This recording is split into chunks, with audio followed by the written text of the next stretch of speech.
Hi folks, hope you're enjoying and benefiting from our guitar lesson series. Remember, it's essential that you watch these lesson videos in order. Each lesson leads into the next, and you won't get the big picture if you skip any of the steps. Many of you have been searching for these answers for years. You might be tempted to jump ahead and look at lesson 24 because you're into the blues, but if you don't know your intervals and modes from lesson 12 and 17, you just ain't going to get it. Consider purchasing the 150-page official course handbook for $19.95 from our website at www.absolutelyunderstandguitar.com. You'll find that link multiple places here on our YouTube channel. Each of the 32 video lessons has a corresponding printable page that you can view to help with review and memorization. All of the charts and graphs I create in the videos are reprinted there. The package also includes our amazing chord, scale, and arpeggio encyclopedia containing most every useful finger pattern known to man. Reserve your copy today. If you like what you're learning here, tell all your friends and like and subscribe to our channel. So enjoy this lesson and continue on, and you will absolutely understand guitar.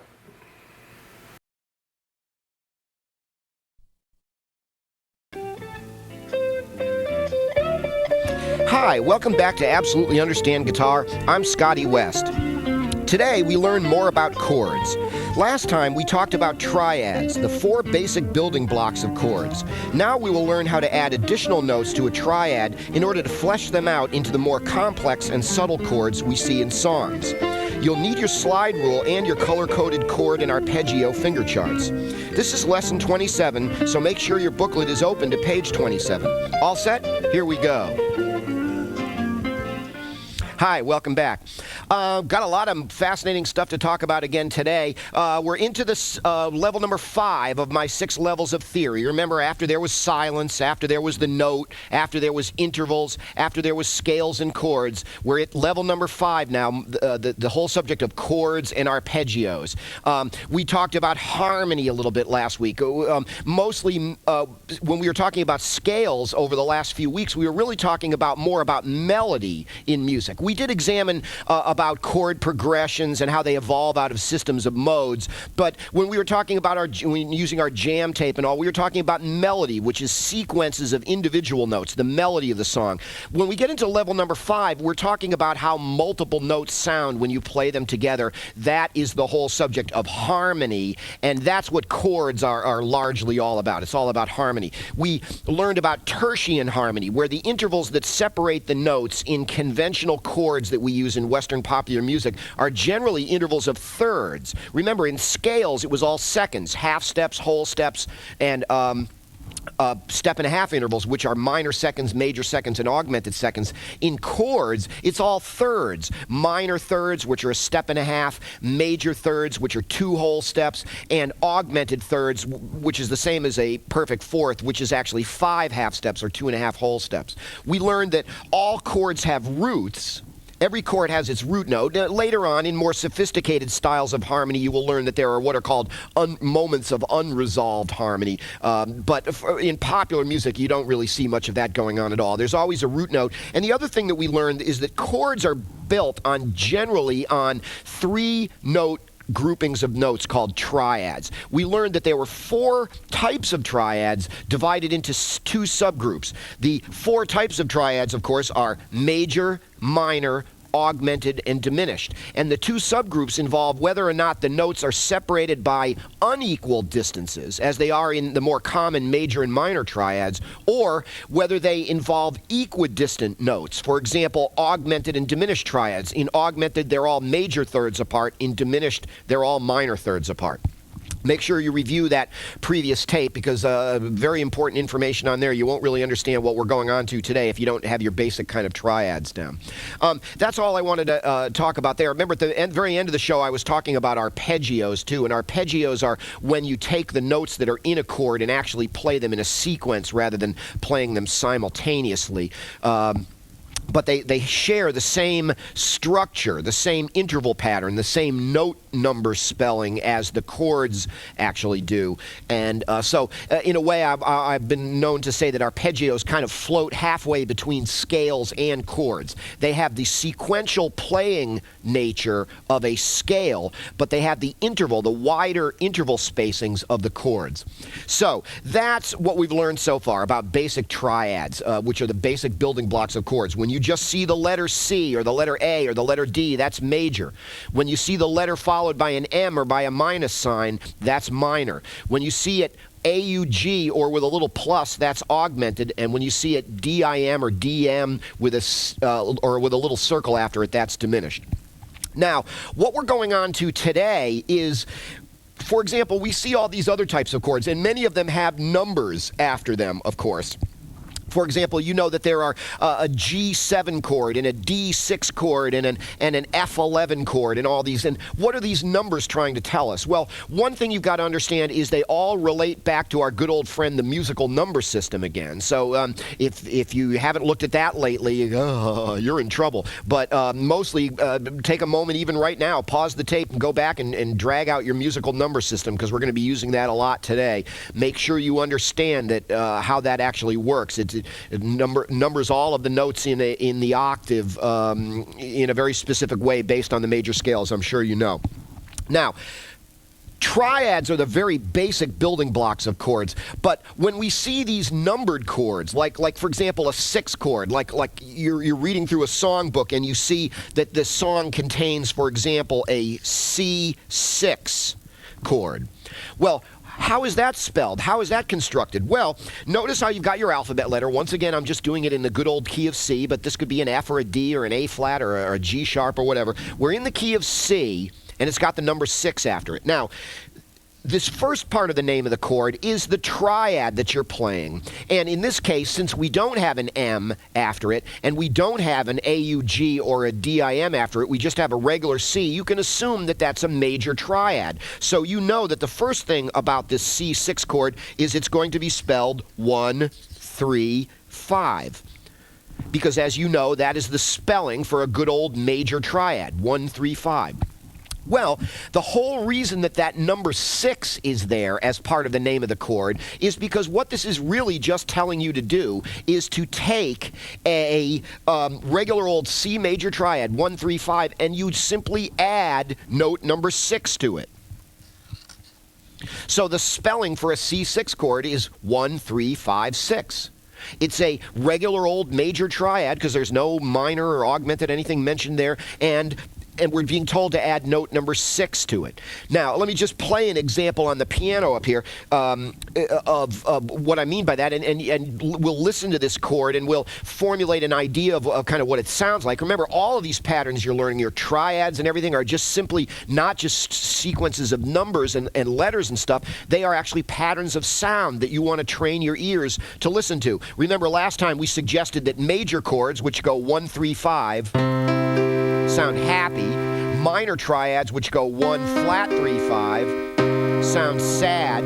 Augmented triads, which go 1 3 sharp 5, sound kind of like surprised. And diminished, 1 flat 3 flat 5 double flat 7, sounds kind of like frightened or like fear. Well, let's take a look at this 6 chord down here. We know it's a C major triad, which is 1, 3, 5, so it's basically going to be a happy sounding chord, 1, 3, 5. But to it, we are going to add note number 6, which in the key of C is an A note. 1, 3, 5, 6. Now listen to that chord for a second. What does that chord make you feel, or what does that chord make you think? I'll tell you what I think. I think 6 chords are very pleasant and pastoral and peaceful sounding chords. Very friendly and relaxed. So they're happy, of course, because they're major. Oh, excuse me. They're major, but something in my throat. Uh-oh. Oh, we may have to stop. No, I'm okay. You want to keep going? Very pastoral sounding chord with that 6 in it. It reminds me of nature themes, kind of like, You add the 6 to it, and it sounds like outdoorsy to me. Like I feel like I'm sitting out in a nice sunny meadow when I hear that chord. Now, on your color-coded chord finger charts, you're going to see that you have a lot of different fingerings for a 6 chord, and you might play some of those now. I'm not actually going to take time to play them on the guitar right now. I actually have to talk about chord voicing, which is what we're going to talk about next time before you'll really understand why you're putting your fingers there. So I'm going to play the examples of these chords more on the keyboard and have you listen to them. So that was a 6 chord, and you can see why it is. It's a triad, and the whole reason that these numbers are following the triad are because you're being asked to add certain notes to the triad. So how about this? Here's your next example. What if they wanted you to play a C minor 6? CM6. Well, now you're being told to play a minor triad because we know that letter M following the letter is telling us that we want to play a minor triad, which is 1 flat 3 5. So we certainly see how to begin this chord, 1 flat 3 5. But then once again you're just being told to add a note to it. 1 flat 3 5 6 is a minor 6 chord. Let's listen to what that one sounds like. Here we are again, key of C, a key of C minor actually in this case. 1 flat 3 5 is a minor triad, and you add the 6 to that, which is A. Now that 6 has a completely different kind of feel to it when you play it over a minor triad, doesn't it? 1 flat 3 5 6. What does that chord make you feel? Well, once again, this is just my opinion. You might have your own opinions about it, but I think when you add a 6 to a minor triad, it makes it sound kind of really like dreary and like beyond sad. It makes it sound a trudging and really depressed kind of sounding chord, a minor 6. Isn't it funny that that same 6 note would have a completely different feel to it than when you played it over a major triad, which made it sound nice and pastoral and pleasant. But if you flat the 3rd and make it a minor 6, it sounds really dreary and tragic, doesn't it? Now, I want to remind you about your slide rule here. So far, up until recently, we've been looking at the side that had scales on it. In the last few minutes of the last show, we reminded you that if you flip your musical slide rule over, you're on the side that's all about chords and arpeggios.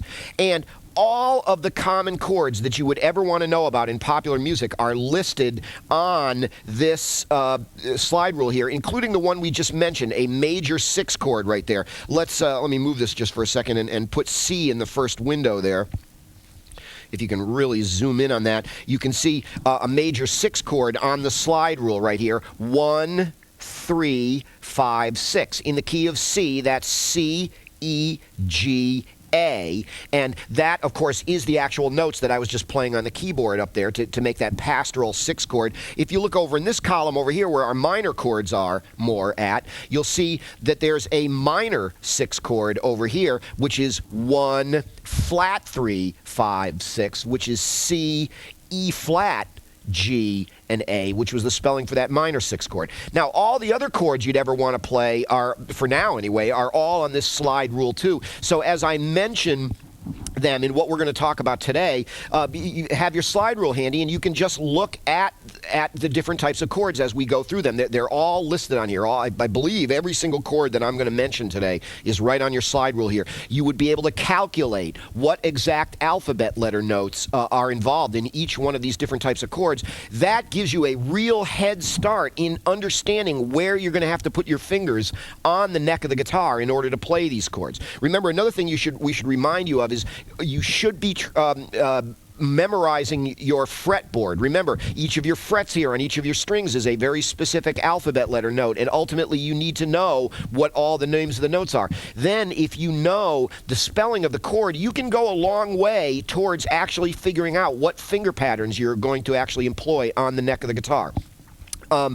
I don't necessarily suggest learning to play chords that way, because you'll wind up chasing down a bunch of blind alleys that way, having to do with the physical limitations of the instrument. You're going to find out that some of these fingerings that you might try to invent for yourself become impossible fingerings. Remember, there's physical limitations as to what combinations of notes we can play. So really, in the end, when it comes to learning chord fingerings on your guitar, you're really better off looking at chord encyclopedias rather than trying to invent the fingerings yourself. And as you can see in your support material that came with this program, you have several pages worth of chord fingerings, including chord fingerings for all your triads. They were back here on this original sheet. I think I showed you that at the beginning of the last hour. We don't really have to look at this, but you might recall from way back when we had this original sheet of all our different chord fingerings. Now today we're talking about these more fleshed out chords like the sixths and the minor sixes, and you'll find out that you have finger charts for all of those things down there too, nicely color coded, so you can see where the 1 is, you can see where the 3 is, you can see where the 5 is, you can see where the 6 is in all of these different things. Another thing I'll mention at this point, I'm sure we talked about this before. Remember, in order for you to be playing for example, a C6 chord, those notes simply have to be present, 1, 3, 5, 6, or in other words, C, E, G, A. They don't have to be in any particular order. Remember that from when we were talking about chords way back when? You could play that chord 1, 5, 3, 6 or 1, 6, 3, 5. It doesn't really matter what order you play them in. I mean, it's going to sound different, and you will have ways that you will prefer the order to be in than others. And in the fingerings that I provided you with, you will. I think these are the more successful voicings of the chords, the more successful orders to play them in. But you probably also have seen or possibly even own other chord encyclopedias where you'll see other fingerings for these 6 chords. In the end, I don't think there's any such thing as having too many chord encyclopedias. A lot of the fingerings in these chord encyclopedias that you can buy are ones that you probably won't use very often unless you become a really advanced player, like a chord soloing jazz player. We'll be talking about that in a few hours, what that actually means too. But the more different ways you can soak up of playing a chord, the better off you are. And it all comes down to the formula of the chord. And that's that. So what we've seen so far today is that if you take a triad and add notes to it, you get the more fleshed out chords, like a 6 chord. What we find out today is that the name of the chord, as you see it printed in the book, the name of the chord is actually a secret little code that actually tells you what notes are in the chord. And so, wow, everybody goes, wow, that's cool. You ought to be able to look at the name of any chord and actually be able to figure out what notes are in it. But there is a little bit of a problem with that, because what we're going to go on to talk about now is you're going to find out that there's a little bit of weirdness in chord names. It doesn't always work exactly the way we've indicated that it does here. It would be nice if it did, but as so many other times we've seen in music, there are some little weird things that have crept in, and I remember some of these things had me confused for years. Just when I thought I was understanding how the stuff worked, there would be some example of something that I just couldn't make any sense of, and that's what we're going to talk about right now. There are certain what I call exceptions and surprises when it comes to how the number system works when you're talking about chords. So our new subject for today is exceptions and surprises in the number system when you're talking about chord names. Wouldn't it be nice if they'd all worked exactly the way the 6 chord worked? A major 6 chord is 1, 3, 5, 6. A minor 6 chord is 1 flat 3, 5, 6. Well, it doesn't. But you'll notice there's only going to be a short list of exceptions here that you're going to want to know about. And if somebody hadn't told you this, you might have pounded your head against the wall for a long time before you really figured out what this was. I know I did. Way back when I was like in junior high school, I was so confused about this number system and how it related to chords. Well, let's start. The first numbered chord that has a little bit of weirdness going on in it, interestingly enough, is the most common numbered chord of all. And what is that? What is the number that you most often see following the alphabet letters in the name of a chord? I know what a lot of you are going to say. You're going to say 5. because those are power chords, aren't they? And a lot of you are into hard rock and heavy metal music, and an awful lot of 5 chords or power chords in there. But that's only in that one style of music. Overwhelmingly, in the totality of Western popular music, the most common number that you see following a chord is the number 7. Isn't that true? And so, for example, again, I'm just doing this in the key of C. It's the most famous key. It's the one that has no sharps and flats in it, but this could be any alphabet letter. But let's say you're reading through a song, and all of a sudden you see a C7 chord. Like that. This is our first big exception.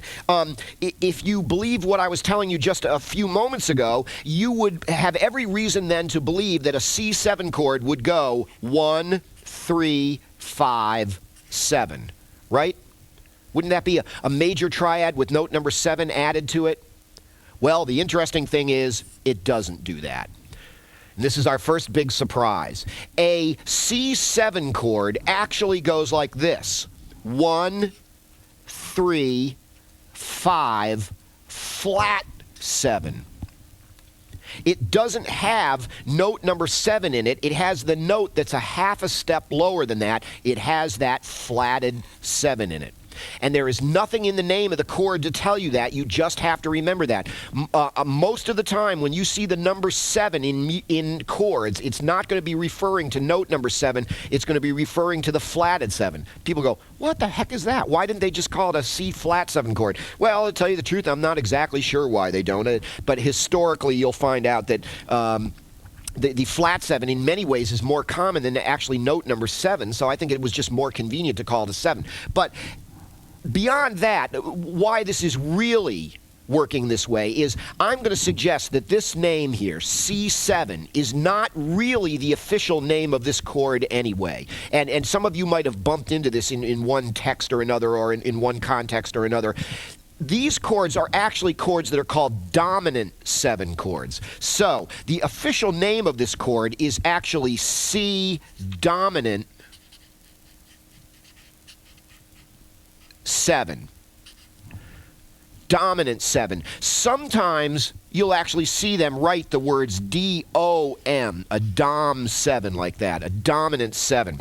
And dominant 7 equals flat 7. Now let me try to explain to you why a flat 7 is known as a dominant 7.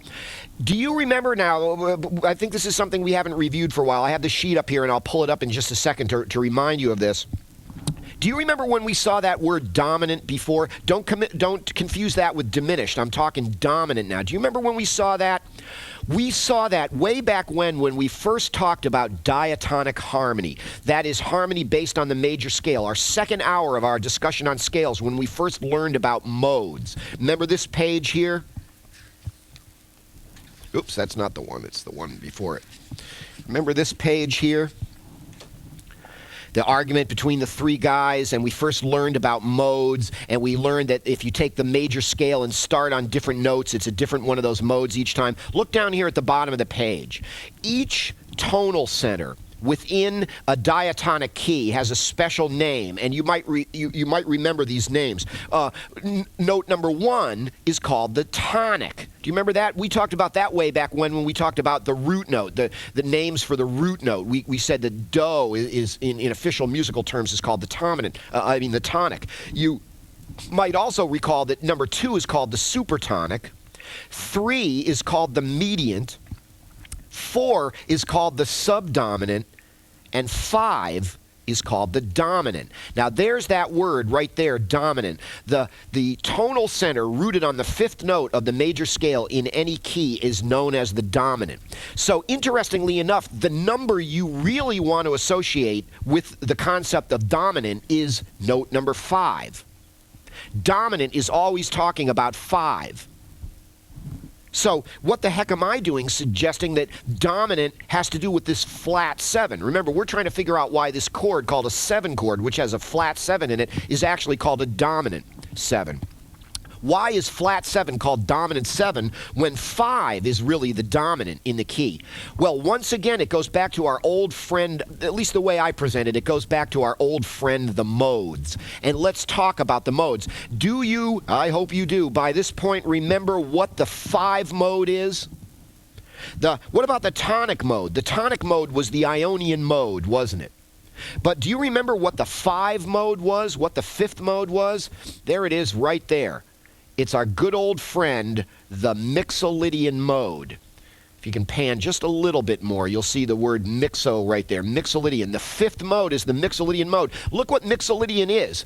It's a major scale, 1, 2, 3, 4, 5, 6. But look at this. The Mixolydian mode, or what we might call the dominant mode, has a flat 7 in it. Now, isn't the 5th mode, isn't the dominant mode bound to be one of the most common modes in music? Isn't that flat 7 a hugely important note?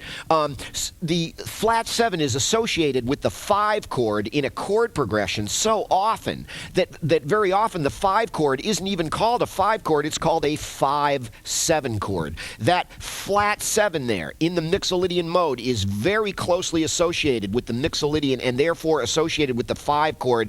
That's why it's called a dominant 7. It's the 7th note of the dominant mode. It's the 7th note of the mode that is rooted on the 5th tonal center within the key. So that's why that's called a dominant 7. You really want to associate the word dominant with number 5, but then make sure you're continuing to make the connection between 5 and Mixolydian mode, and therefore the flat 7. So a dominant 7 is a flat 7 because it is the 7th note of the dominant mode, which of course we know is Mixolydian. And as you recall, Mixolydian is a major scale with a flatted 7 in it. So whenever you see a C7 chord, that chord does not go 1, 3, 5, 7. It goes 1, 3, 5, flat 7, and the official name of that chord is called a dominant 7. And dominant 7 equals flat 7. Now, interestingly enough, there is a chord that goes 1, 3, 5, 7. Now, we just said that that's not what a 7 chord is. We said a 7 chord has a flat 7 in it. Now we find out there actually is a chord that goes 1, 3, 5, 7. But what is that chord called? Well, this might have been bugging you for a long time. I remember when it bugged me for a long time. This is the chord that is called a major 7, and it actually has the word M-A-J spelled out in it. C-M-A-J 7, for example.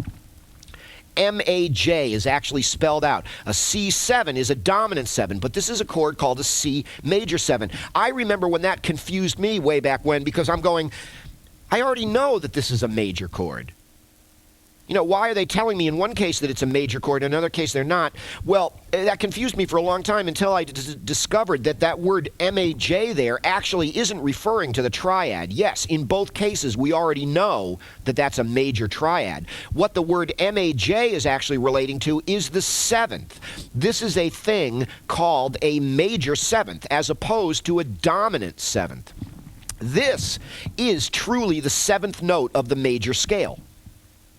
That's why it's called a major 7, and you have to see that word M-A-J actually spelled out there in order for you to be playing this type of chord. So this is a major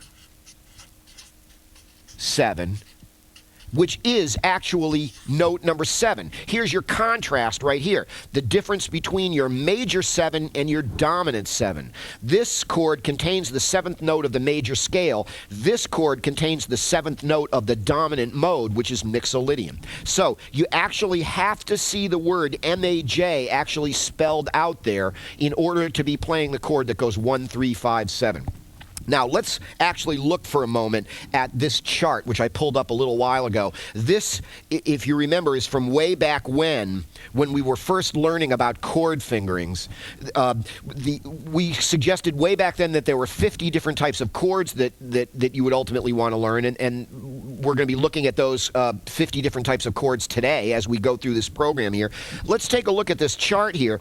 Remember, the 6 original types of chords that we looked at were happy sounding major chords, sad sounding minor chords. Here's your dominant 7 right here. Here is the column that actually has the flat 7 in it, the ones that are usually referred to just as a 7 chord. Look at the next column, 2 columns over, you see, is a major 7. In a moment, we'll be talking about this minor 7 here. But here's your contrast right here between dominant 7 and major 7 right there. So you have these 2 different columns going down the page here, which show you the different fingerings. The dominant 7 column, you'll notice whenever you see the purple dot, the purple dot is the 7th degree of the scale.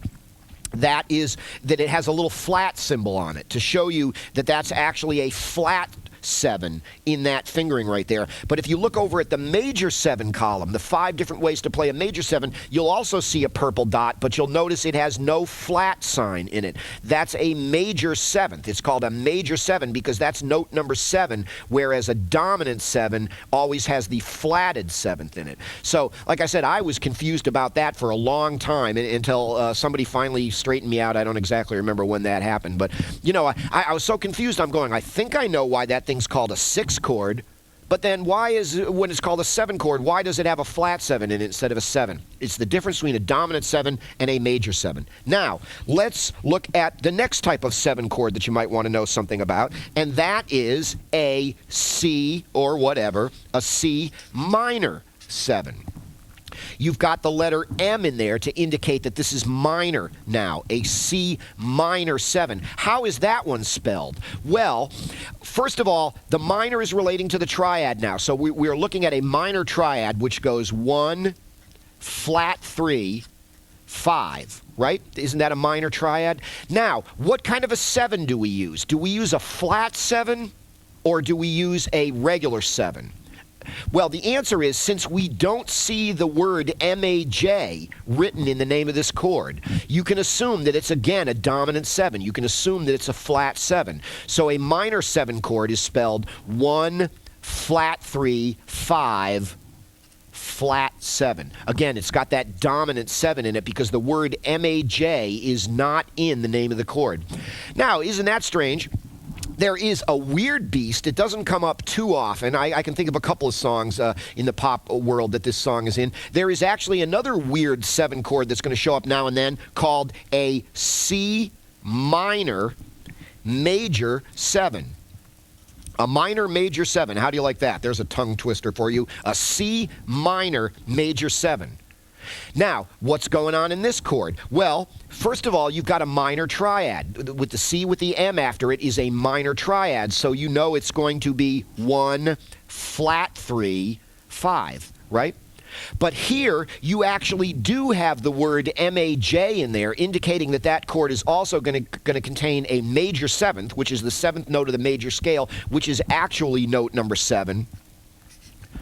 So, minor major 7 is spelled 1, flat 3, 5, 7. It's a minor triad with a major 7. How do you like that? And that's your first big exception and confusion for some of you about how the number system works in terms of naming the notes that are actually in chords. 7 is not note number 7 unless it has the word M-A-J in front of it.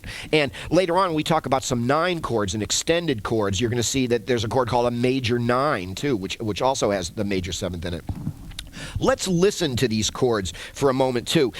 3 of these chords, the fingerings for them, are on your original list of chords. We don't really need to look at this right now. We just looked a moment ago at the column that had the dominant 7s and the major 7s. You'll also notice that column right there is your minor 7s, and you'll see that not only does the yellow dot have a flat 3 on it, indicating that it's a flatted third, a minor triad, but the purple dot also has a flat 3, and I mean, it has a flat symbol in it, so that makes it a flatted 7. 1, flat 3, 5, flat 7. I think it might be interesting to listen to these chords. Back when we looked at that original sheet, we suggested that that these chords had a certain feeling about them. I think I indicated major chords sound happy, minor chords sound sad. I always say that dominant 7 chords sound kind of bluesy because a lot of, as we learned when we talked about the blues, that a lot of blues music has a lot of flat 7s. Hey, what's a real common chord in blues music?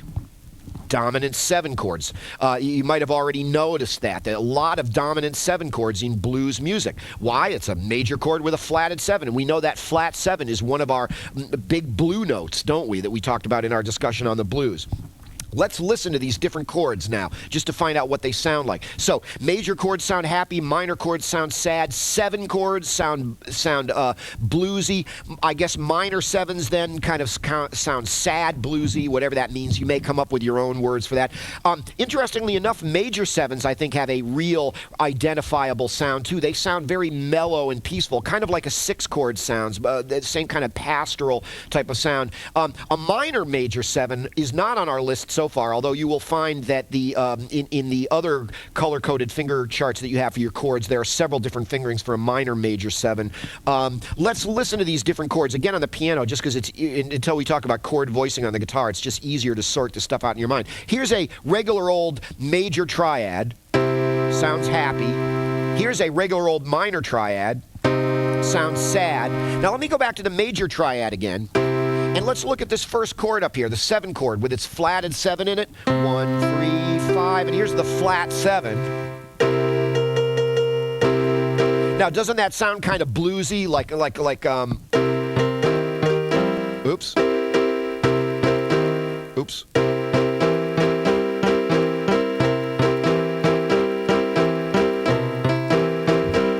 Doesn't that sound like something you'd hear kind of in a blues tune, a blues riff? That flatted 7 certainly is one of your blue notes right there. Now, what if I take that chord and I flat the 3rd? What kind of a chord does that make it? It makes it this down here, a minor 7, doesn't it? 1, flat 3, 5, flat 7. That chord sounds like this. Doesn't that sound kind of sad and bluesy? Here's the dominant 7 again, 1, 3, 5, flat 7. If I flat the 3rd, it becomes a minor 7. Now, let me take my major triad again, and this time, instead of adding the flatted 7 to it, I'm going to add the major 7th, which in the key of C is B, up there. Now listen to this chord. Doesn't that sound very nice and peaceful? Sounds like a big sigh to me. That's a major 7 chord, very peaceful, as opposed to this bluesy sounding dominant 7, major 7. Now you want to hear a really interesting sounding chord? Again, you don't hear this too much in rock, but what if I take this major 7, 1, 3, 5, 7, but I flat the 3rd?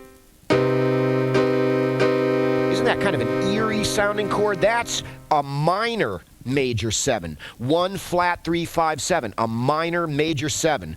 1, flat, 3, 5, 7. That's a chord called a minor major 7. They don't show up too much in pop music. But now another thing I want to talk about here is, remember last week we were talking about, we were saying that one of the most important things about how these chords are structured is not the notes so much, but the distances between the notes. Remember, we said intervals was a huge concept when it comes to talking about chords. So here's our sheet from last week. Remember, we spent all that time looking at the distances that separated the notes in our triads, and we found out they were all thirds. We talked about that concept of tertian harmony, didn't we? Well, when we're fleshing these chords out now to be these, like the 7 chord that we're looking at right now, this variety of different 7 chords, once again, we are going to find out that the interval of a third plays a very important role. Now, let me show you. I'm going to go back to this sheet again here, and I'm going to go back to the keyboard, too. But how about this? Let's take our good old friend, the major triad, right? 1, 3, 5. Now, remember, it was a major third from there to there. It was a minor third from 3 to 5. So we've got a major third with a minor third stacked on top of it. If you take another interval of a third and stack it on top of that, that's where you start to get these other numbered chords. For example, if I take this major triad, which we already know is made up of intervals of a third, and I add the note that's a major third above that, I come out to note number 7. Remember, major 7th is a major third above note number 5. So here's note number 5.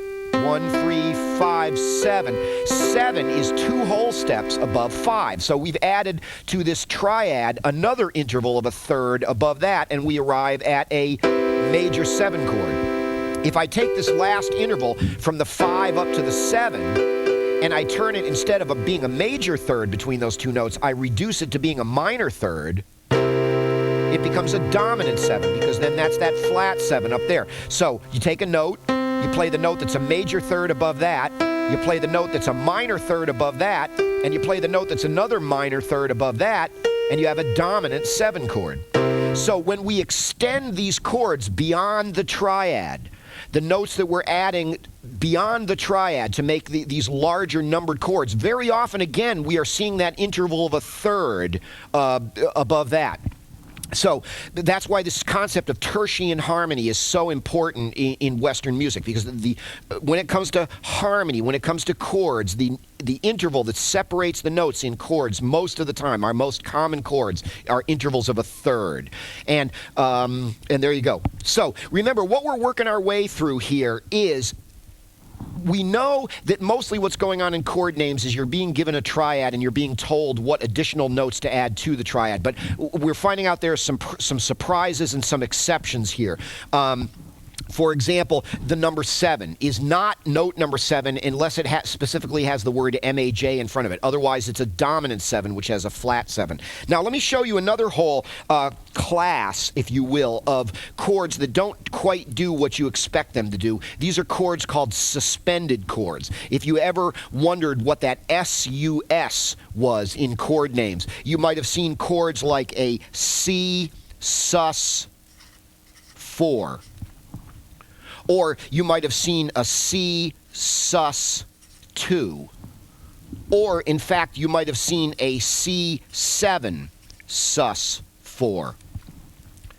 Now, how are these chords spelled? Well, what we've been led to believe is that normally what you do is when you look at the name of, or when you look at the number in the chord name, you're being told what note to add to a triad. So you might well think, you might be a little bit confused, but what about this C sus 4 here? What the heck is that? Well, maybe it's a C major triad, 1, 3, 5, but sus, I don't know what sus means.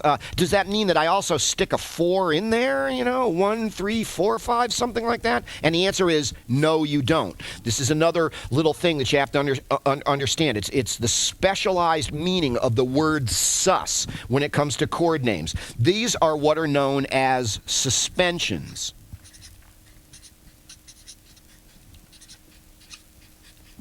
A suspended chord, suspensions.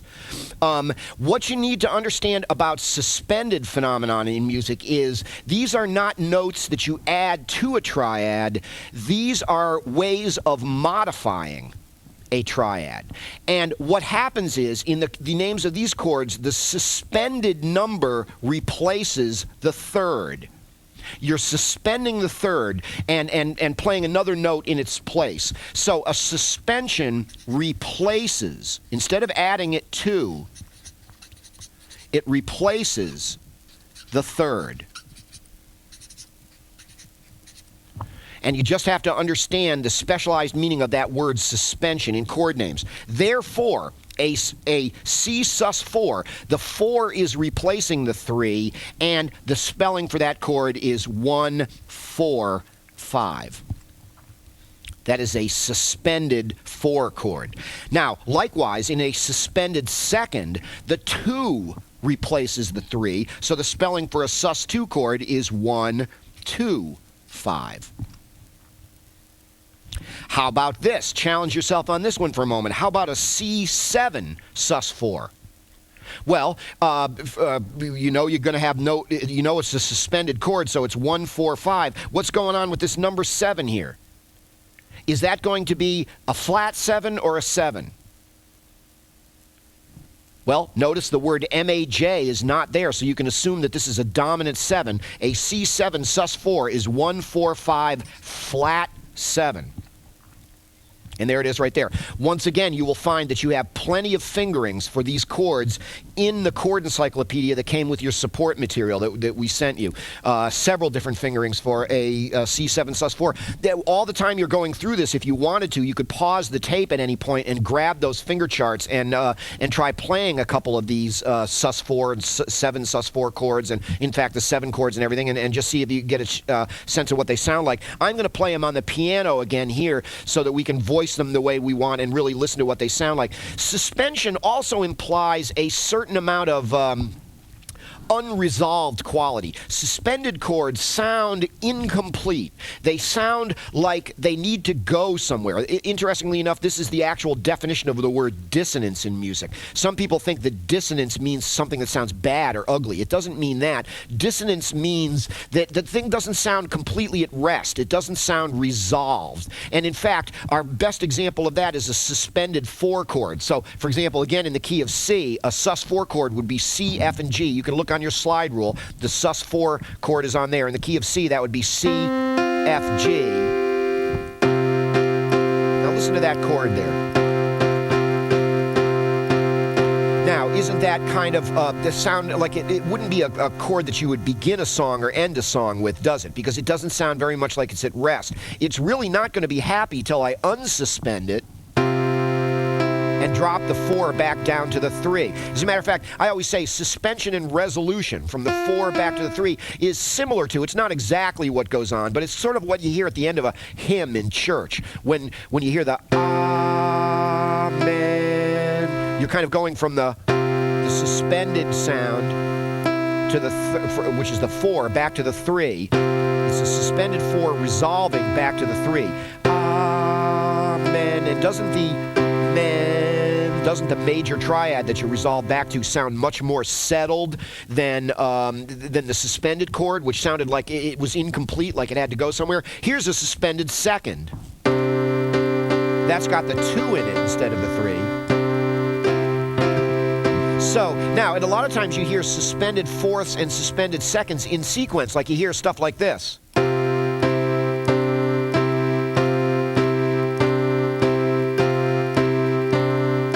See how that 3 is moving around? First it goes up to the suspended 4th and then down to the 2nd.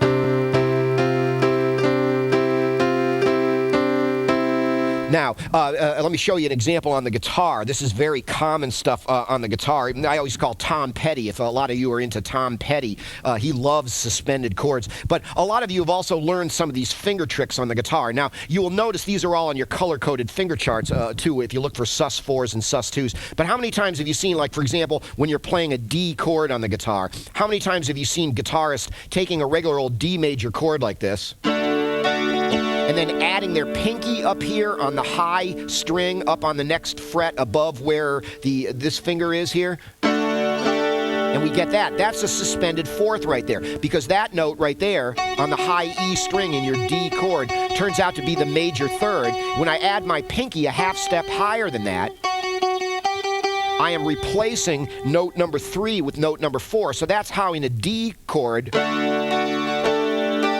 I suspend the 4th. Now, likewise, if I go back to my D here, and I remove this finger altogether from the high E string and expose the open high E string, that turns out to be the 2nd. That's a suspended 2nd chord right there. You've heard chords like that a million times, right? This is not exactly the way Free Fallin' by Tom Petty goes, but doesn't it go something like this?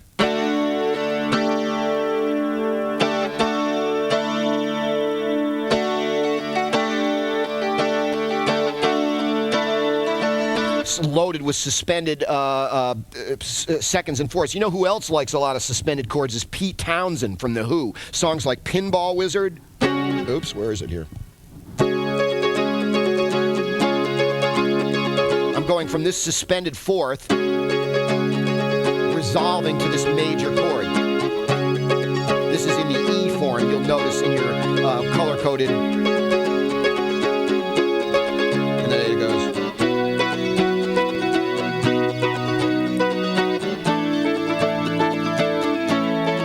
Suspension and resolution from the 4 back to the 3. In A form, if you're playing A chords, You suspend the fourth by moving your pinky up one fret on your B string. Also, you can remove it completely from the string, exposing the open B string, and that's a suspended second. And that's all about kind of like suspended chords right there.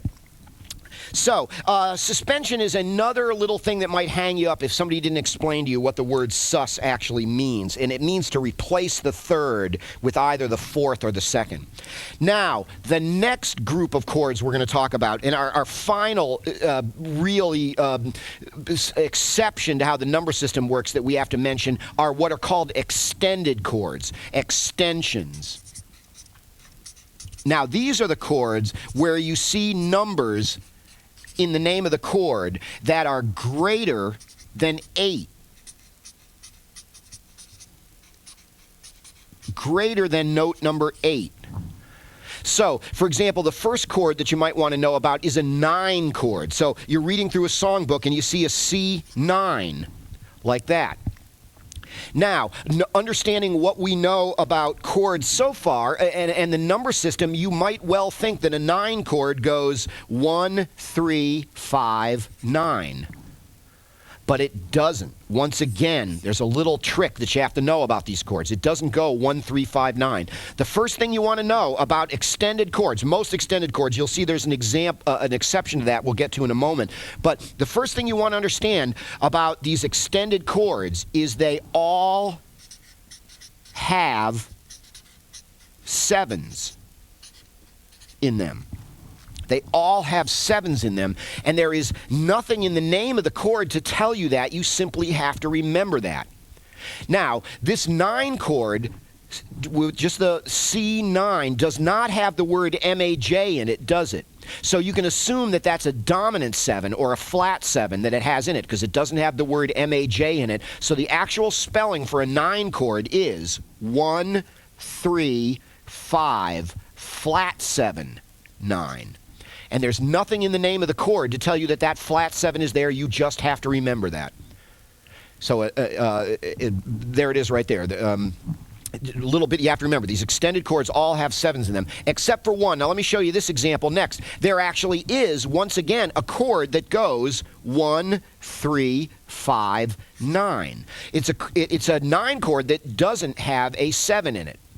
But that involves a specialized name for this chord, too, a specialized word, kind of like sus, where you have to actually understand the function of the word. This is what you may have seen in a song called a C add 9. And the word add is actually written there, C add 9. What that is literally a C major triad with note number 9 added to it. The word add kind of undoes this shorthand that we have going on where you have to remember that there's a 7 in these chords. Now, there is another chord, of course, called a C minor 9. How does that chord go? Well, it's a minor triad, 1, flat 3, 5. It doesn't have the word add in it, so you can assume it has a 7 in it. Since the word MAJ is not in there, you can assume that it's a flat 7. So a minor 9 goes 1, flat 3, 5, flat 7, 9, like that. Once again, there are fingerings for all of these different chords in your the support material that came with your set. And you can just pause the tape right now and play some minor 9s. Look at the chart. See where the 9 is.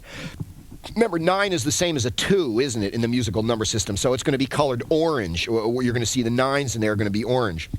Now, there is also, how do you like this? There's also a chord you're going to see called a C, or whatever key you're in, a C major 9.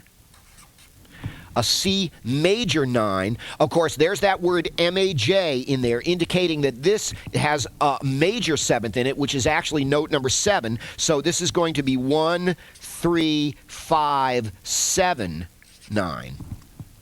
Like that. So once again, our exception and surprise to the number system all involves these numbers that are greater than 8. When you see a 9, what you have to remember is they have 7s in them, except for an add 9. That is literally just a triad with a 9 added to it. And then it's all a question of whether the word MAJ is there or not, and then what type of triad you're putting that over. And that's all that's going on with 9 chords. Now, the next chord you might like to know something about is an 11 chord. For example, C11. Now, you might think that an 11 chord goes 1, 3, 5, 11, but it doesn't. You might recall that all of these extended chords have 7s in them, so you might think that this chord goes 1, 3, 5, flat 7, 11, but that's still not accurate, because another thing you need to understand about these extended chords is under most circumstances, they all have 7s in them, ... plus the previous extension. So you know what? The previous extension was that 9, right? Which is the same as a 2. An 11 chord has a 9 in it, and there's nothing in the name of the chord to tell you that. You just have to remember that. So the spelling for an 11 chord is actually 1, 3, 5, flat 7, 9, 11. How do you like that? Now you're starting to go, hey, I don't have enough fingers or enough strings to play this chord. Well, that's when you get into chord voicing, and we'll talk about that next time. These formulas are not carved in stone. You simply have to do whatever you have to do with your fingers. Remember, there's limitations to what you can do on the guitar. You will find out that there are standard fingerings for these chords that allow sometimes you have to leave out a note because you have no choice. But you can check that out on your chord finger charts too, can't you? But another thing I want to tell you is this. You're essentially never going to see an 11 chord that has a 3 in it. So I'm going to take this 3 and I'm actually going to X it out. Now, why don't you ever see a 3 in an 11 chord? Well, the reason is that it clashes too badly with the 11. What number note is 11 an extension of? It's an extension of the 4, right? So, this chord has a 4 in it. If you also voiced it with a 3 in it, that 3 and that 4 would clash just like any time you hear two notes that are a half step apart. That sounds pretty ugly, doesn't it? What happens in these extended chords is very often the higher notes in the chord, the extended numbers, become more important than the original triad, and you begin to sacrifice notes in the original triad in order to allow the more extended notes up at the top. Interestingly enough, you'll see a lot of 11 chords that are voiced because of the limitation with your fingers. You even have to leave out the 5 in a lot of 11 chords too. So, now, there are minor 11s too. If you look at your chord formula sheet, you'll see those too. I'm running out of time here, so I don't have time to actually tell you about that one right now. Maybe I'll talk about that a little bit next time. But you know what? The one more chord I want to mention today is a 13 chord, C13. Theoretically, a 13 chord should be spelled 1, 3, 5, flat 7, 9, 11, because now a 13 chord is going to have the previous extension in it, which is an 11, and a 13. And now you're going, oh my God, I don't have anywhere near enough fingers to play that chord. Well, again, that's when you kind of have to leave things out, and stuff like that. First of all, in a 13 chord, you don't necessarily routinely leave out the 3. It's just that you sort of have a choice as to whether you're going to play the 3 or the 11. And sometimes a 13 chord is voiced with the 11 or the 4, and sometimes it's voiced with the 3rd. A lot of times you'll find yourself leaving the 5 out of a 13 chord. Sometimes the 9 is left out. In fact, remember, 13 is the same as a 6, isn't it? A lot of the time, the way you see 13 chords voiced is pretty much as simply a dominant 7 chord with a 6 added to it. So a 13 chord is frequently 1, 3, 5, flat 7, 13. which is the same as a 6, as I mentioned before. And if you look at all those different fingerings in there, you can actually look at the color coding and the sharps and flats on the color coding, and you can see what actual notes you're playing in those conventional voicings of these chords. I got most of this done today, and the last thing I want to leave you with is you also have a copy of this chart here, which has all of the spellings for all of the 50 different types of chords that you want to learn. What I'm suggesting is, at this point now, with what you know about triads, which we learned about last time, plus what that you've learned that you add notes to a triad to create the more fleshed out chords, plus this short list of weirdness and exceptions, you should be able to look at the name of any chord at this point and be able to figure out how it's spelled. Challenge yourself. Look at this list and see if you can figure out how to spell all those chords. That's what we're going to leave you with for now. I'm Scotty West, and we'll talk more about this next time, okay? Have fun. We'll see you then.